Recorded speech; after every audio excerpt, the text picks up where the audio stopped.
디테일하게. 그래서 부정적 피드백. 굉장히 좀 까다롭죠. 그리고 여러 가지로 좀 주저도 되고 저도 좀 피하고 싶었던 부분입니다. 근데 관점에 대한 부분에서 좀 전환할 수 있는 아주 귀한 시간 이렇게 가졌으면 좋겠는데, 구성원 성장이 곧 부정적 피드백이 매우 중요한 포인트다. 이 말씀을 좀 드리면서 직장인 만족도의 구성 요소, 그러니까 유명 일간지하고 업체랑 이렇게 직장인을 대상으로 당신의 직장인, 그러니까 평범한 일반인이 아니라 직장인으로서 행복할 때가 언제고, 그 행복을 위해서는 어떤 요소가 제일 중요하냐라고 이제 질문을 던졌는데, 보시다시피 놀랍게도 복지라든가 급여라든가는 좀 미치었어요. 놀랍게도 그러니까 직장인 만족도, 행복 지수를 높이는 직장인 만족도의 1, 2위는 업무 자신감과 동료의 지원이었습니다. 그러니까 업무적인 부분에 있어서 내가 자신감을 가지고 성취감을 가지고 더불어서 내가 조력을 받는다는 느낌을 받으면 그거는 굉장히 행복감을 느낀다는 것이죠. 한 말씀을 좀 더 드리면 업무 자신감이 행복지수에 직결이 된다. 그러면 업무 자신감을 높일 수 있는 부분으로 한번 우리가 질문을 던져. 그럼 도대체 업무 자신감을 어떻게 높일 수 있을까? 저는 그 부분들은 작은 목표들의 달성, 성취감에 계속해서 성취감을 느끼는 부분들, 업무적인 부분에서 왜 그럴까요? 인간은 인정의 욕망이 있거든요. 인간은 누군가에게 존중받고 싶고 존경받는 욕구가 어마어마하게 높기 때문에 꼭 메슬로의 심리학 이론이 아니더라도 그건 너무나 일반화된 부분이겠죠. 그러니까 지속적으로 성장하고 변화와 개선을 했을 때 자존감이 높아지고 그 업무 자존감이 높아지는 부분이 바로 업무 자신감이다. 이렇게 볼 수 있겠죠. 그래서 저는 부정적 피드백은 이렇게 정의를 내리고 싶어요. 지적과 조언을 통한 개인의 개선을 위한 아주 중요한 필수 작업이라는 것이죠. 제가 한번 리더들의 속마음으로 이렇게 한번 정리를 해봤는데 아닐 수도 있겠지만 제 얘기니까 오해하지 마시고, 왜 주저를 했을까? 왜 부정적 피드백을 피할까라고 했는데, 왠지 하기 싫은 이유가 뭐냐면, 사람은 어차피 제가 외국계 금융사에 있었을 때 엄청나게 교육받았던 부분이 사람은 바뀌지 않는다. 이 부분을 아주 세뇌를 당했습니다. 그리고 더불어서 이 부정적인 피드백을 하다 보면 나만 나쁜 사람이 되고 굉장히 욕을 먹게 되는 것 같은데, 이 말씀을 좀 드리고 싶어요. 사람은 바뀌지 않는다라는 거 정설로 얘기되고 있잖아요. 바뀔 수 있는 부분이 딱 하나가 있습니다. 제가 많이 먹지는 않았는데 한 5학년 정도 넘어가고 나름대로 그래도 이제 공부도 좀 하다 보니까 결론이 딱 나오더라고요. 뭐냐면 사람은 누구랑 동행하느냐에 따라 바뀔 수 있습니다. 동의 가능하실까요? 예를 들면 남편은 와이프는 누굴 만나느냐, 와이프는 남편은 누구 만나느냐, 아니 때로는 종교일 수도 있고. 그런데 리더와 팔로워의 관계도 마찬가지라는 거죠.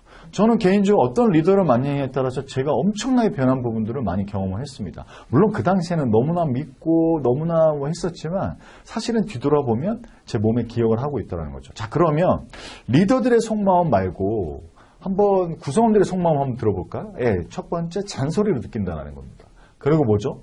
이게 핵심 포인트인데, 자기 마음대로 얘기한다는 거죠. 주관적이다라는 거죠. 자, 그러면 저는 이렇게 말씀 좀 드리고 싶어요. 잔소리를 느끼지 않게 하기 위해서는 어떻게 될까?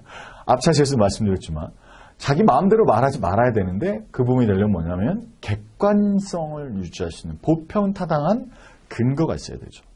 그리고 잔소리가 되지 않기 위해서는 철저하게 감정을 배제해야 돼. 뭐죠? 업무 중심, 업무 집약점.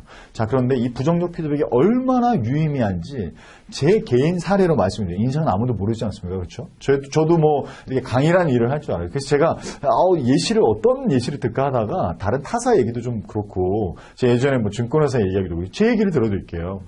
강사라는 직업, 평소에 강의 많이 들으시죠? 제가 한투의 여러 다방면의 채널을 통해서 강의를 왕왕 했었습니다만, 매번 끝날 때마다 뭘 받는다? 기억나실 거예요. 그쵸? 우리 신입사원분들 끝나면 맞습니까? 3시간 딱딱 강의하는데 지나고 나면 계속 평가하고 있죠. 강사에 도움이 됐습니까? 저는 일상화되어 있습니다. 근데 놀라운 사실은 뭐냐면 상처 엄청 받았어요. 제일 충격적인 거 하나 말씀드려볼까요? 참고적으로 그거는 직장인들이 아니라 중고등학생이었습니다. 중고등학생 피드백이 나왔는데, 와, 피드백 내용 중에 하나가 뭐냐면, 웃기려고 애를 쓰지 마라. 와, 제가 얼마나 상처가 됐는지 아십니까? 결론적으로 말씀드릴게요. 아픕니다. 당연히 아프죠. 그리고 그 피드백 내용들 하나하나 들어가다 보면 제가 뭐 말씀드리기 참 거북한 이 부분들도 있는데 뭐냐면 웃자고 한 얘기인데 뭐 여성 성희롱 아니냐 뭐 그래서 아주 대표적인 거 말씀드릴게요. 저는 오프라인 강의 가면 말이 빠르다. 뭐 웃기려고 애쓰지 마라. 중학생 나쁜 놈들이죠. 그런 식의 피드백 상처가 됐지만 진짜 내가 웃기려고 애쓰지 말아야 되겠구나. 두 번째, 자기소개 짧게 해라. 저는 자기소개를 좀 길게 하는 편이었는데 왜 그러냐면 소위 말하는 릴렉스하고 다 똑같다. 나도 똑같은 경험을 했다. 이 부분이었어요. 놀라운 사실은 뭐냐면 오늘 촬영하는 저도 1차시에서 2차시 넘어가면서 중간에 쉰 타임을 갖잖아요. 여기 지금 HR 담당자분 와 계시고요. EPS 관계자도 계시는데 중요한 건 뭐다? 끝나면 물어봅니다. 여쭤봐요. 혹시 뭐 어드바이스 혹은 뭐 조언해 주시고 혹시 피드백 하실 거 없나요?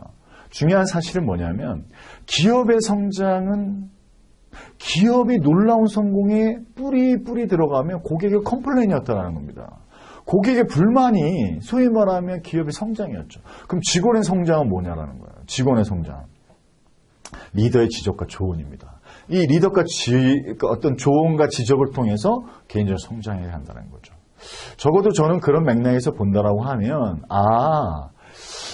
피드백에 대한 일상화를 통해서 계속해서 성공을 넘어서 성장을 넘어서 성숙으로 가는 건데 저는 개인적으로 그래서 너무너무 감사하게 생각합니다. 너무 아플 때도 있죠, 사실은. 근데 아픈 만큼 더 이상 말씀 안 드리겠습니다.